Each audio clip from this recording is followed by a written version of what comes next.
Hello and welcome to the Upgrade School Marketing Podcast. I am Matt Soll, I'm the Director of Marketing Communications from Chapel Hill, Chauncey Hall School. And I'm Angie Ward. I'm the founder and president of Enroll Media Group, a digital marketing agency for schools. Angie, we have a big one today. We're talking all things niche. I don't know. What do you think it is? Is it niche? Tomato, tomata. We need to find out. That'll be question one for Angela Brown. We're starting right at the top. How do we say this word? Niche or niche? We will find out. And however it is said, niche, it's an important part of school marketing. It's a school review site. It has rankings. It has all schools are on there and they have profiles, whether you like it or not. Your school is on there and people are interacting with it.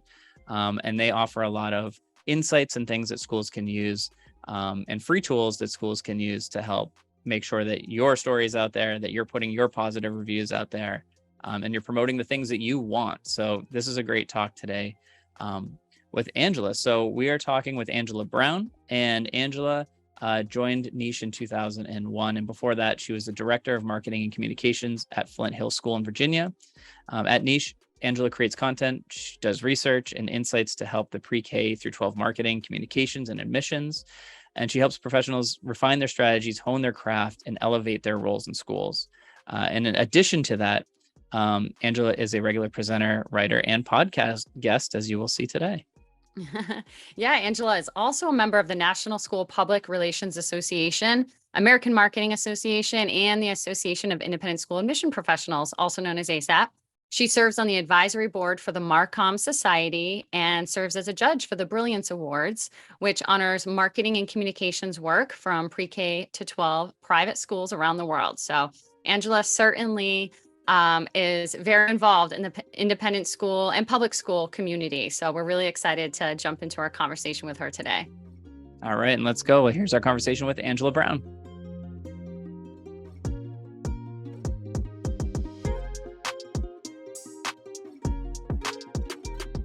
Hi, Angela. It's so great to have you here with us today. Hello. Thank you so much for having me. I'm super excited to be here. Yeah, we're really excited about this conversation with you guys because it's such a critical platform for school marketers. And we're really hoping that they can take away a few common questions and concerns that they have. But before we dive into our discussion, I just want to ask you, how is it pronounced? Is it niche? Is it niche? I love this question. I get it a lot, which won't surprise anyone. So according to the dictionary, both are right. But so I will just say that, but we say niche, just like itch or witch. So within the context of the company that I work for, it's niche. Got it. The more you know. Okay. All right. And we're good. Okay, we'll end it there. That was a good episode. That's all we needed. So with niche, so can you overview just, what are schools using it for? What is like niche's place in school marketing? Sure. So niche is primarily used by parents, caregivers, students. The parents and the caregivers are either leading a K-12 school search or supporting a student that's searching for a college. And our goal is really beyond the rankings and grades to try to give students and families an idea of what institutions are actually like and to take out some of the friction and complexity from the school search process.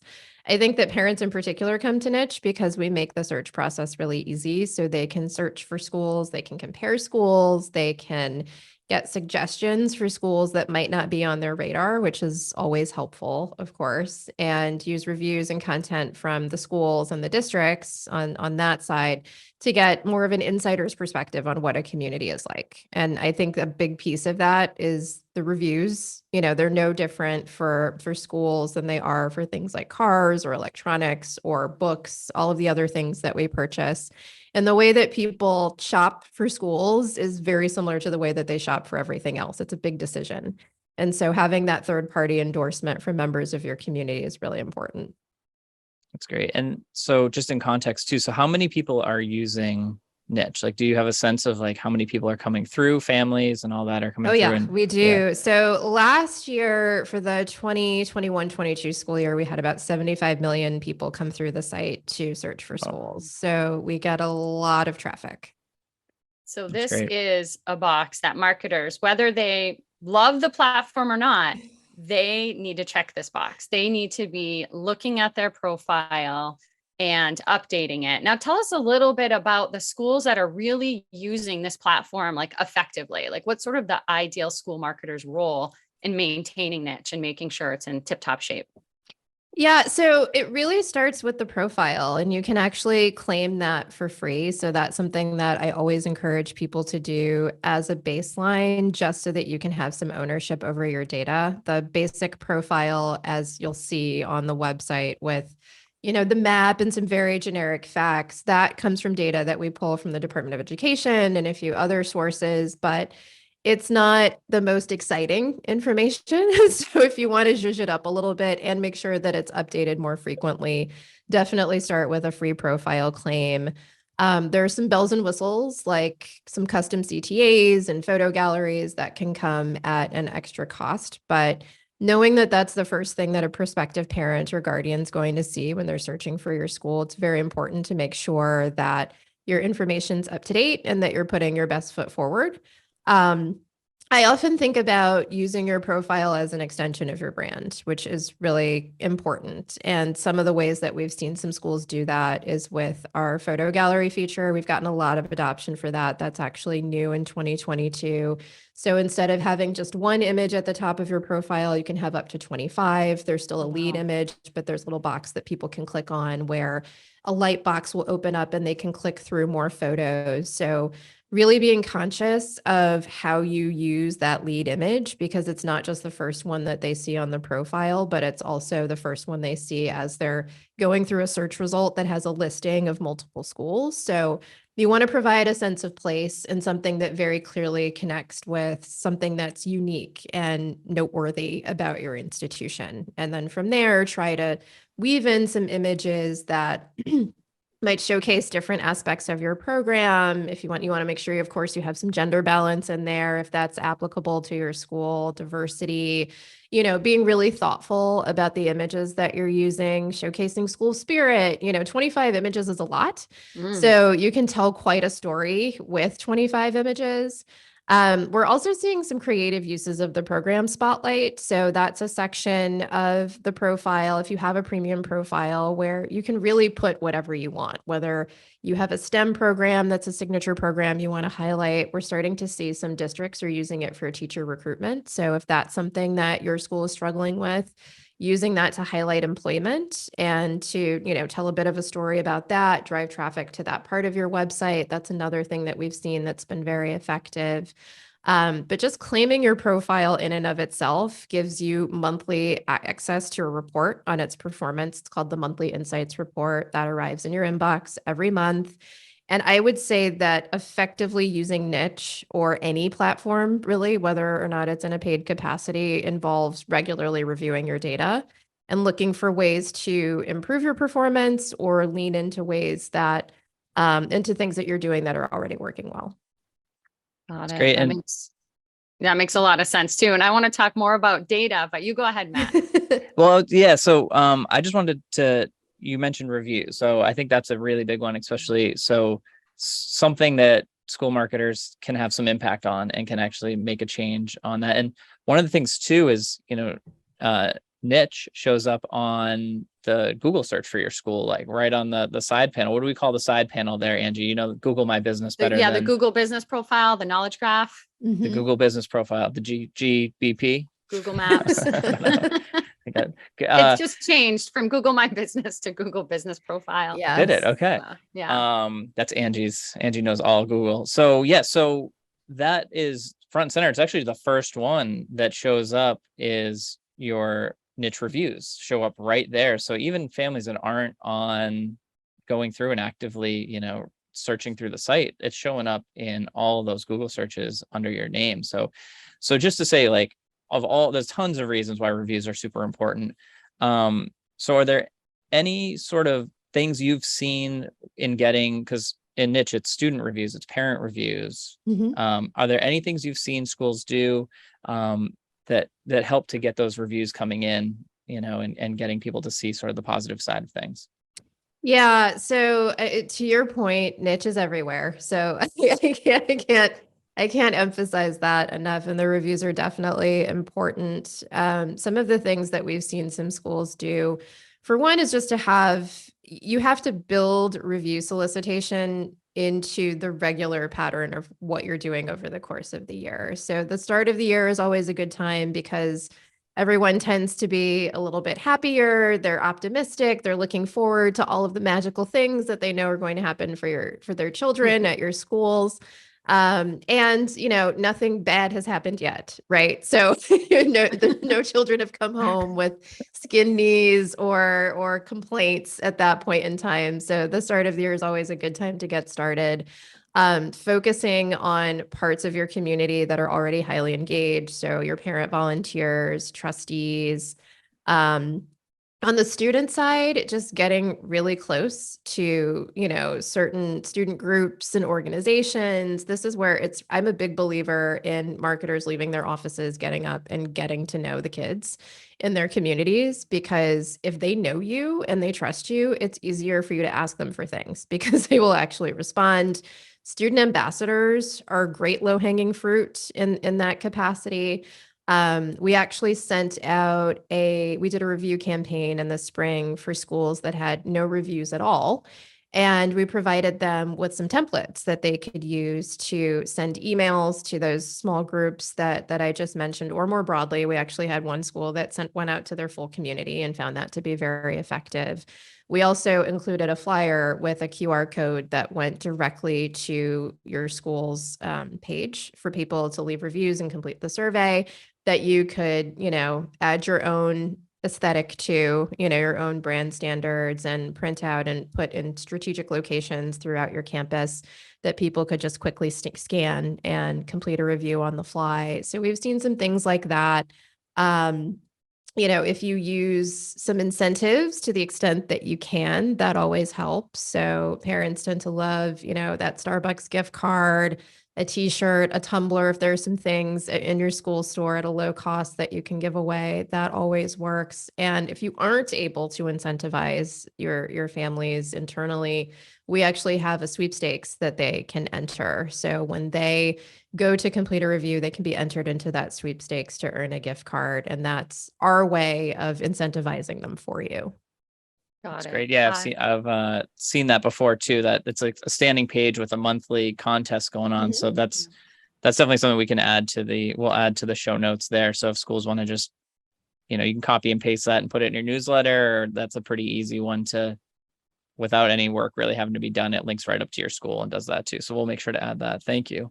Sure. I love the QR code idea. I mean, to have flyers with QR codes around campus, so it's that easy for a student or parent just to scan it and leave the review. Now they have to log in and create a profile when they leave a review, right? Yes.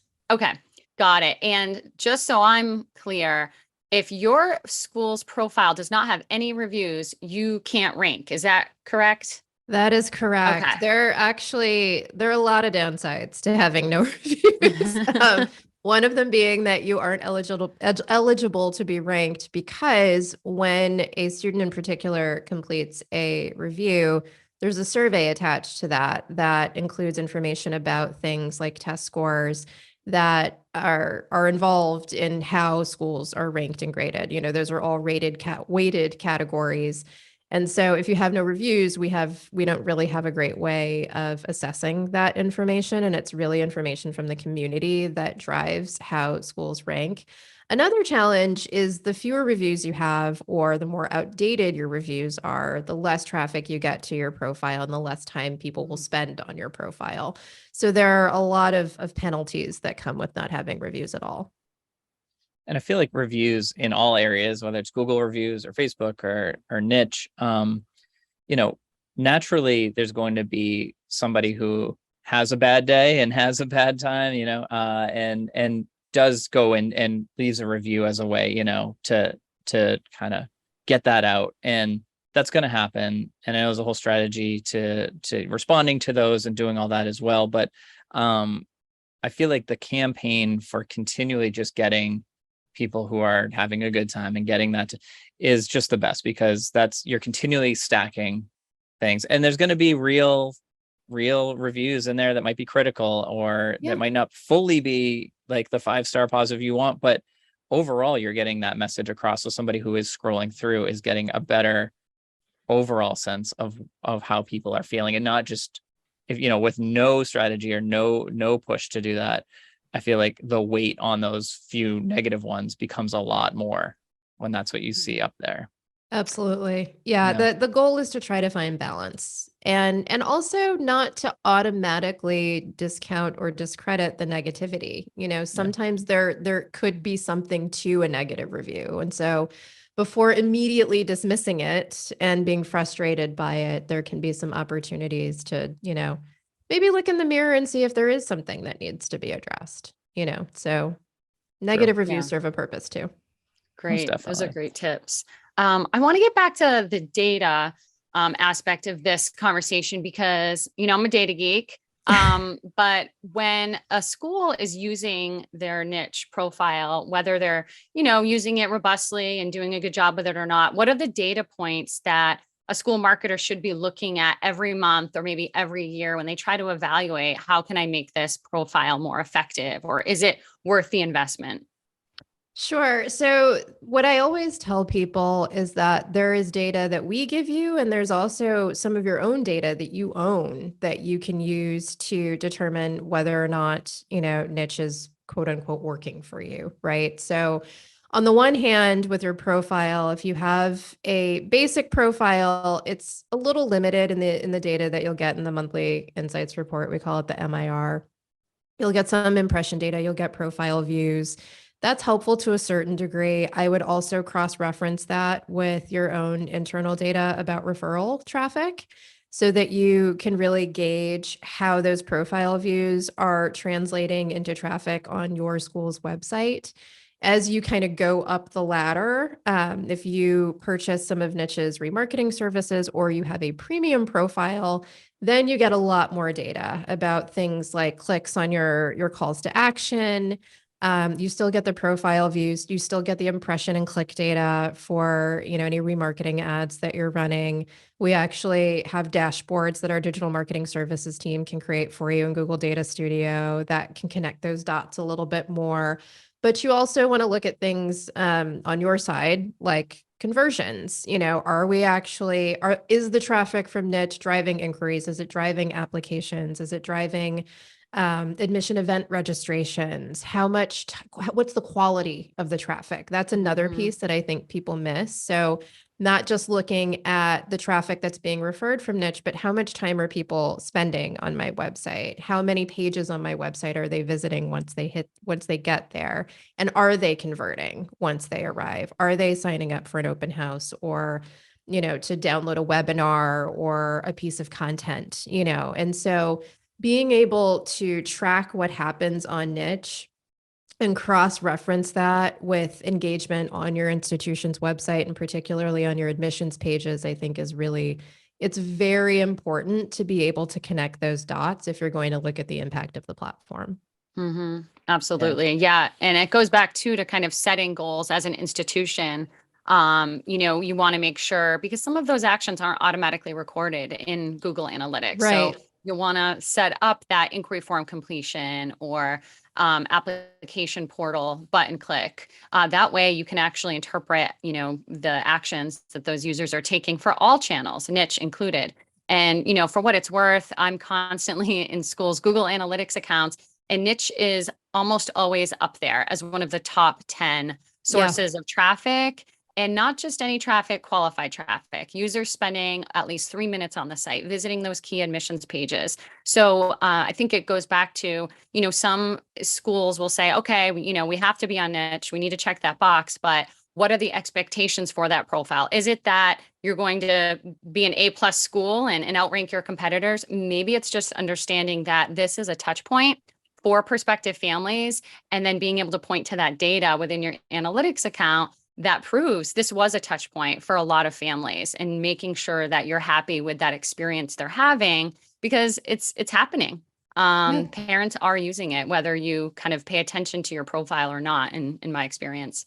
Yeah, So that's I very think you're helpful. absolutely right. You're absolutely right. I mean, it's something that is important to parents. It's valuable.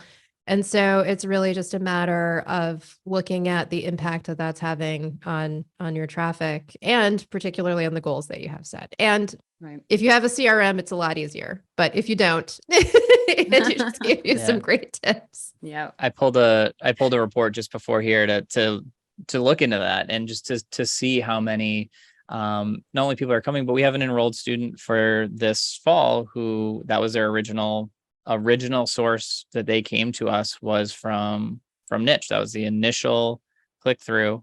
Came in and did that, and are enrolled. And there's a whole list of others that attended and interviewed, came to open houses, and are currently doing it too. So that kind of wanted to lead that into,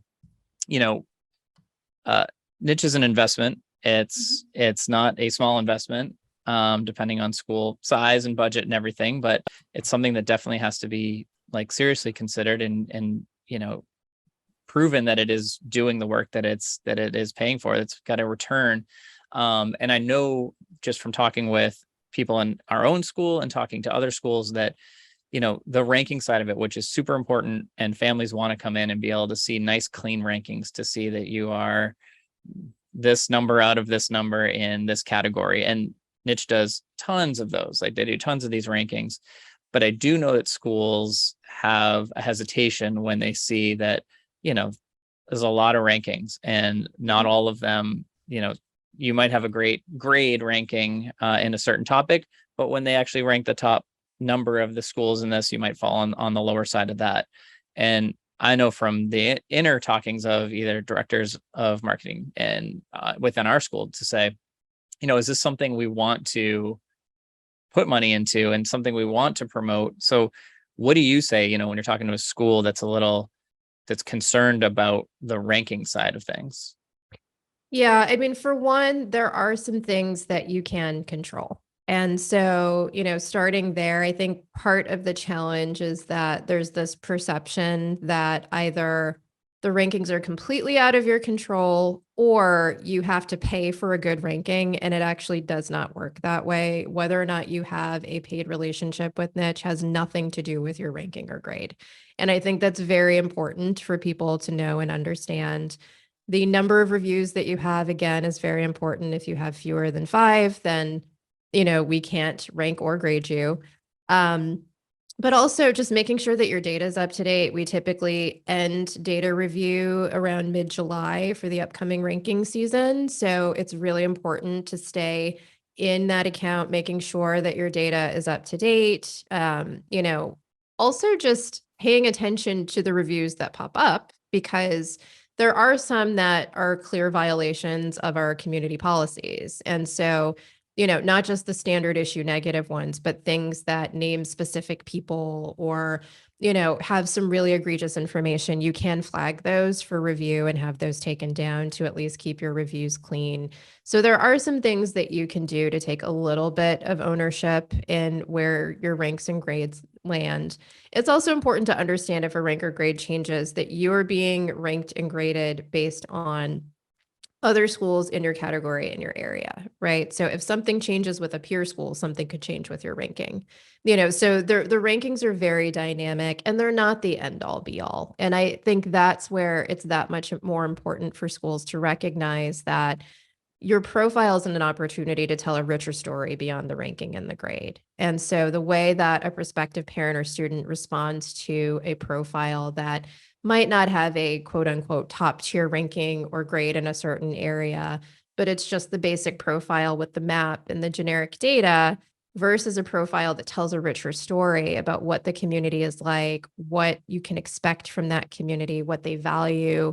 Those are two very different scenarios. And so, your profile gives you an opportunity to have more of a rich conversation around what your institution is about beyond the ranking and grade. And families do value that.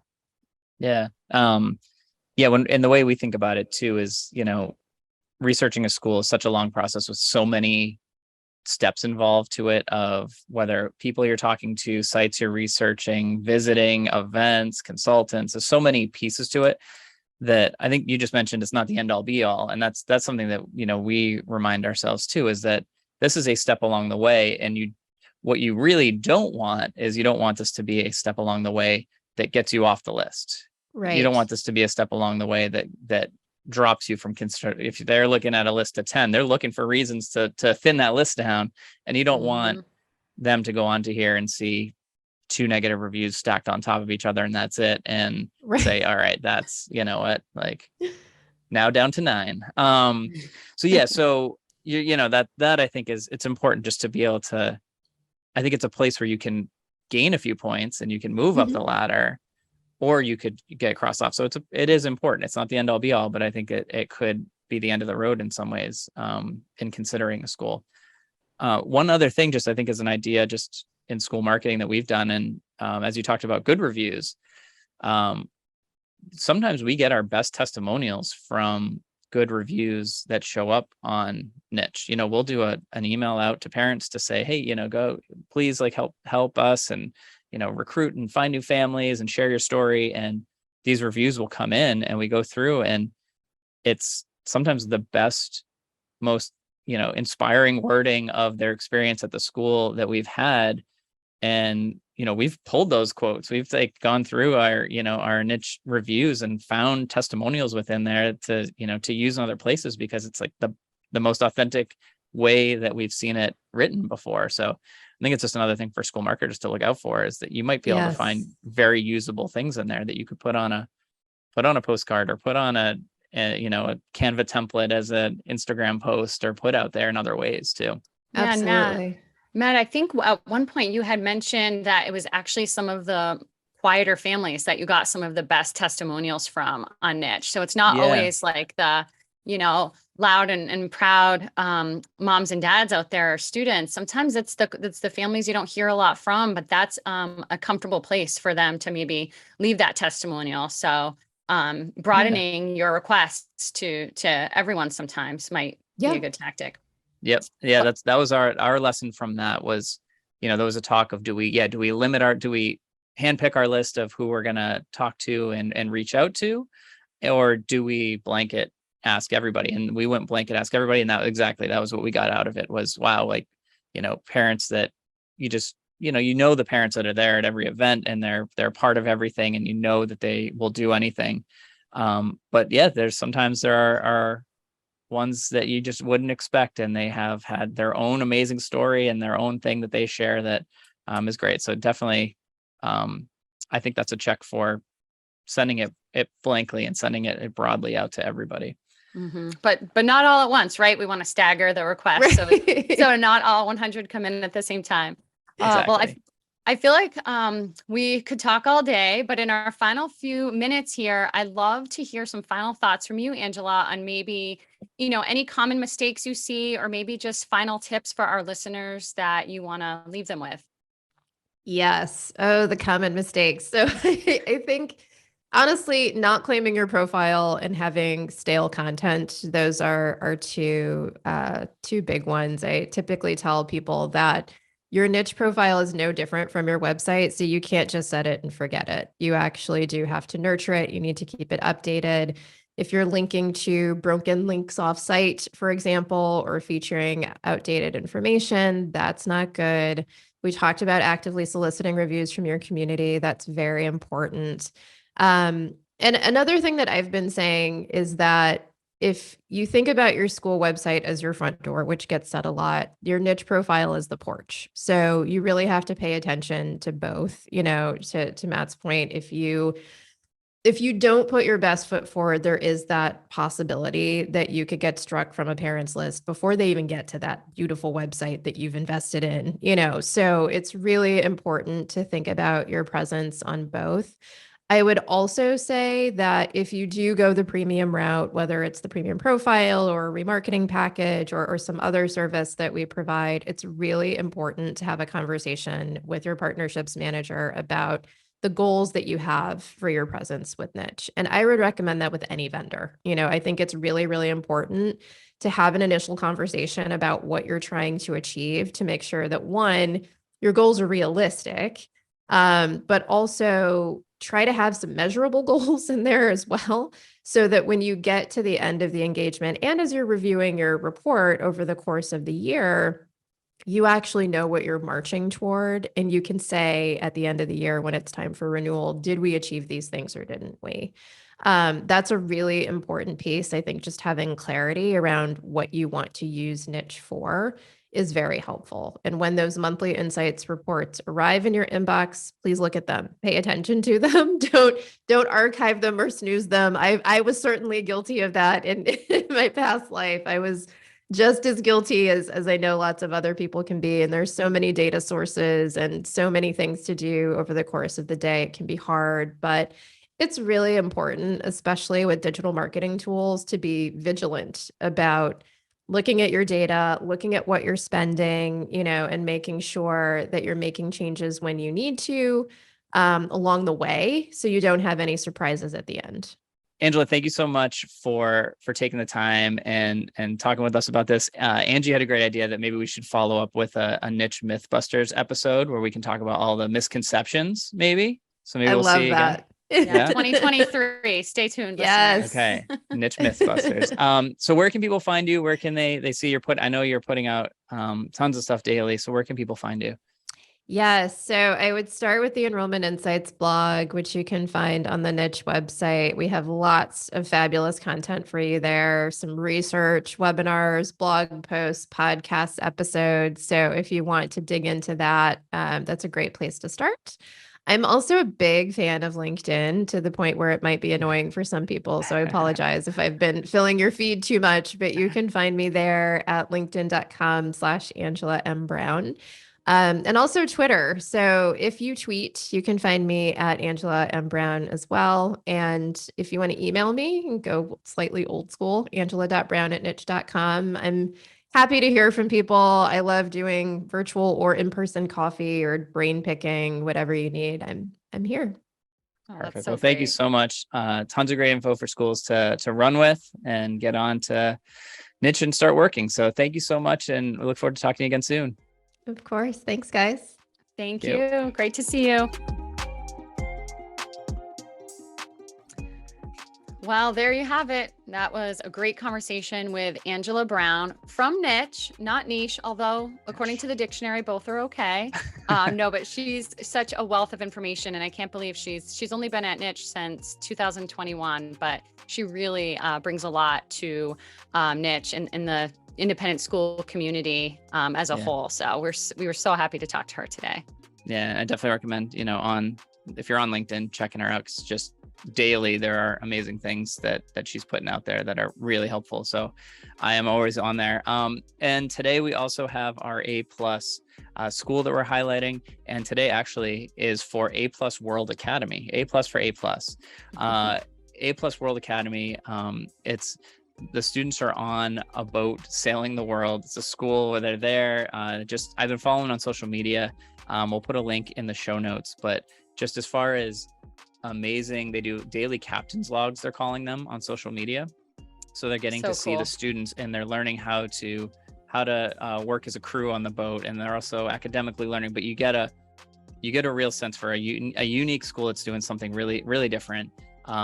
Just by going through that, you get a sense of the students, what they're doing, what they're seeing, and just the incredible experience that they're having out there. And I think it's just a really inspirational thing for a school marketer to see something that's really different and get some ideas out there how to show day-to-day life, even if your school is not sailing the world currently. Exactly. Yeah, no, they've got a great social media presence. That's for sure. Excellent. Well, thanks so much to all of our listeners. We hope today's episode is valuable for you as a busy school marketer. And we hope you'll like, share, comment, and subscribe. Definitely. Yeah. Check us out on LinkedIn, and we will see you next time. Thank you.